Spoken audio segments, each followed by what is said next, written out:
উৎসবমুখর পরিবেশে নির্বাচনী প্রচারণায় ব্যস্ত সময় পার করছেন প্রার্থীরা। আসন্ন ত্রয়োদশ জাতীয় সংসদ নির্বাচনকে সামনে রেখে কুষ্টিয়ায় জমে উঠেছে ভোটের মাঠ।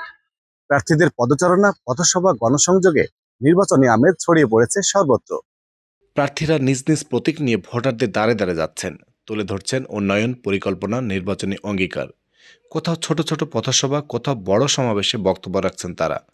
ভোটারদের সঙ্গে সরাসরি কথা বলে সমর্থন আদায়ের পাশাপাশি নানা সমস্যার কথা শুনছেন প্রার্থীরা। তরুণ, নারী ও প্রবীণ ভোটারদের আগ্রহ চোখে পড়ার মতো। এখন এই ভোটটা আসলে আমাদের অনেক প্রত্যাশার ভোট। আমরা ভোট বলতে যে জিনিসটা আসলে আশা করি, এইটা সেই রকম ভোটই আমাদের জন্য আর কি। সংস্কার সংস্কার বলে আমরা আসলে যেভাবে করে চাইতাম বাংলাদেশটাকে দেখতে, সেটা পাওয়ার একটা সুযোগ এবার তৈরি হয়েছে। 17 বছর যে ভোট করে গেছে, ভোট আমরা দিতে পারিনি। ভোট হচ্ছে ভোট দিতে গেলেই কয় যে ভোট হয়ে আগে আছে। আর এখন এই যে ভোটটা আসতেছে, এই ভোটটা খুব আনন্দের ভোট। সব যার দল শেষে ভোট দিয়ে চলে আসতে পারবি। উৎসবমুখর প্রচারণা মাঝেও একটি বিষয় স্পষ্ট হয়ে উঠেছে: গণভোট। অধিকাংশ ভোটারের গণভোট সম্পর্কে নেই কোনো ধারণা। গণভোট কি, কেন এটি হচ্ছে, গণভোটের ভূমিকাই বা কতটুকু। নির্বাচন নিয়ে মানুষের আগ্রহ থাকলেও গণভোট নিয়ে মানুষের মাঝে সচেতনতার ঘাটতি চোখে পড়েছে। আমি আসলে এর আগে কখনোই হায়ানা ভোট এটা দেওয়ার সুযোগ পাইনি।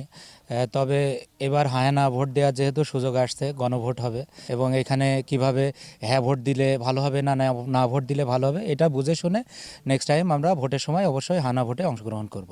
আমার ধরেন 50 বছর বয়স, 50 বছর বয়স। এখন আমার এই বয়সের সময় আমরা হায়ানা ভোট দেখি নাই। গণভোটের বিষয়ে আমরা যেখানেই যাচ্ছি আমরা সবাইকে জানাচ্ছি, কারণ এটি একটি নতুন বিষয়। অনেকে তাদের জীবনে হয়তো একবারই এটি পাবেন, অনেকে এটি জানেনই না। তো আমি যে সাড়াটি পেলাম বিভিন্ন জায়গা থেকে, তারা গণভোটের বিষয়ে আগের থেকে অনেক বেশি ভালো জেনে গেছেন। তবে এবার ভোটাররা বলছেন গত 15 বছর ধরে তারা সুষ্ঠুভাবে ভোট দিতে পারেননি। নির্বাচনের পরিবেশ, প্রচারণা সবকিছু দেখে ভোটাররা আশাবাদী। সবকিছু ঠিকঠাক থাকলে এবার তারা ভোট কেন্দ্রে গিয়ে নিজেদের ভোট নিজেরা দিতে পারবেন।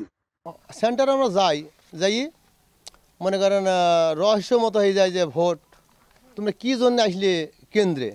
আমরা হয়তো বলে ভোট দিতে যাচ্ছি, বলে না তোমাদের ভোট তো হয়ে গেছে অনেক সময় আগে, তাই আমরা বাধ্যমূলকভাবে ওখান থেকে ফিরে আসি। তবে এইবার আশা করছি যে পরিবেশটাও ভালো আছে, ইনশাল্লাহ আমরা ভোটও সুষ্ঠু মতো দিতে পারবো।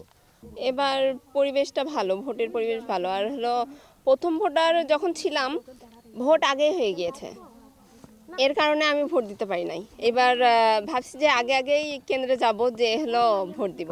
একই দিন অনুষ্ঠিত হবে ভোট ও গণভোট। এই পরিস্থিতিতে জনগণের দোরগোড়ায় গিয়ে প্রার্থীরা যে যেভাবে পারছেন প্রচারণা চালাচ্ছেন। কেউ দিচ্ছেন উন্নয়নের আশা, কেউ বা আবার ব্যক্তিগত সমস্যা দ্রুত সমাধানের কথা বলেও মন জয় করার চেষ্টা করছেন। যদি আমরা ক্ষমতায় আসি তাহলে খোকসাতে এবং ঘোড়াইঘাটে দুইটা গড়াই সেতু নির্মাণ করা হবে ইনশাল্লাহ। এই সাথে কুমারখালী এবং খোকসার অনেক জমি পানির নিচেই কৃষি জমি, আমরা এই সকল জমির খাল খননের মাধ্যমে এবং খাল সংস্কারের মাধ্যমে এই সকল জলাবদ্ধ জমিগুলো উদ্ধার করে এই জমিগুলো ফসল ফলানোর জন্য উপযুক্ত করে কৃষকদের হাতে ফিরিয়ে দেওয়ার জন্য আমরা চেষ্টা করব, যাতে উন্নত ফসল ফলানো সম্ভব হয়। ধন্যবাদ আপনাকে। আপনারা জানেন যে আমাদের নেতা দেশনায়ক জনাব তারেক রহমান রাষ্ট্র কাঠামো মেরামতের 31 দফা ঘোষণা করেছেন। আমরা এই 31 দফার আলোকেই আমরা কুষ্টিয়াকে করতে চাই।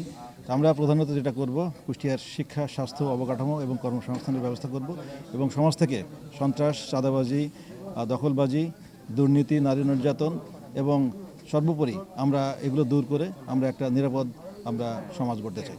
একের পর এক প্রতিশ্রুতিতে বিভ্রান্তিতে পড়ছেন ভোটাররা। কে কতটা বাস্তবসম্মত কথা বলছেন তা নিয়েও তৈরি হচ্ছে প্রশ্ন, সংশয়।